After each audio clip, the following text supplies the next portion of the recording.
Hello, we are Team Confetti. The word pairing for our project is neglected fragment. Our team members include first-time WIT participants Louise Wild, who is new to turning, but has a stellar eye and a keen ability to figure things out. Lynn Walker, resident stained glass artist and explorative wood turner, who likes to mix mediums. And Crystal Early, wood turner who has participated in several WIT exchanges and has assured us that this would be off the charts amazingly fun. The excitement of coming together for this event was like a virtual party, so we decided to name our team Confetti in celebration. Here we are in our first Zoom, all smiles. Look at that excitement. Neglected fragment. Boy, that's a serious word pairing. As we tossed about ideas, we found a recurring theme was a life with fragments of regret. Neglected, in and of itself, is such a sad, lonely word. When you pair it with fragment, well, our story started to unfold.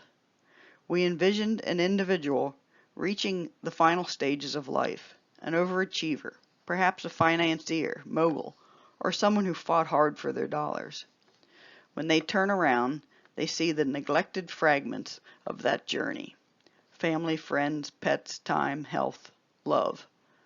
These are things overlooked, neglected, the things that are too far gone and irretrievable. We divided our project based on our interests and talents.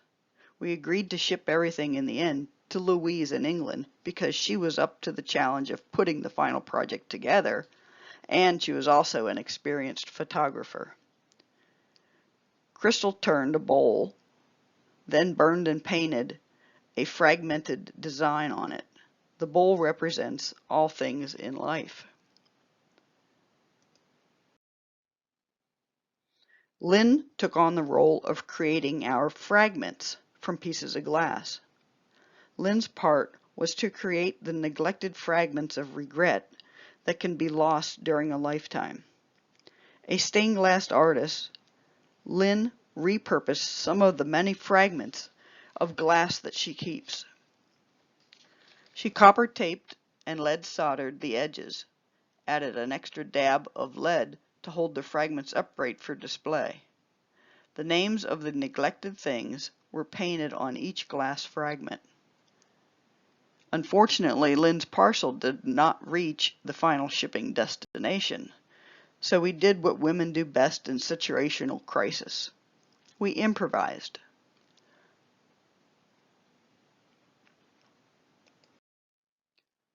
Louise said that after deciding our interpretation of our words, her part was to carve a figure to climb the stairs of life.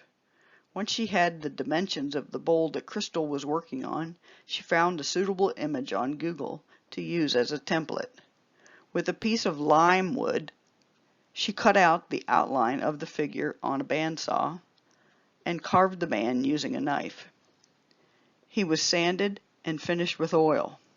We decided not to paint him so that the emphasis of the final piece remained with the color of the fragments. Once Crystal's bowl arrived, it seemed too beautiful to modify, but Louise managed to pluck up the courage. She attached the bowl to her lathe, marked out the areas to remove, and carefully sawed into the side. The stairs she created symbolized the steps of life. Louise sanded the edges and fixed the man in position near the top or end of life. Without Lynn's stained glass fragments, Louise accepted the challenge to execute an alternative plan. She found some color gel and tried to replicate Lynn's work. Good job, Louise. The final piece was assembled on a platter with a tower base. Here's our final piece, fully assembled and photographed by Louise. Neglected fragment. Be ever mindful that the fragments of life make up the whole. Don't be this guy whose drive for success made him miss out on so much. Thank you.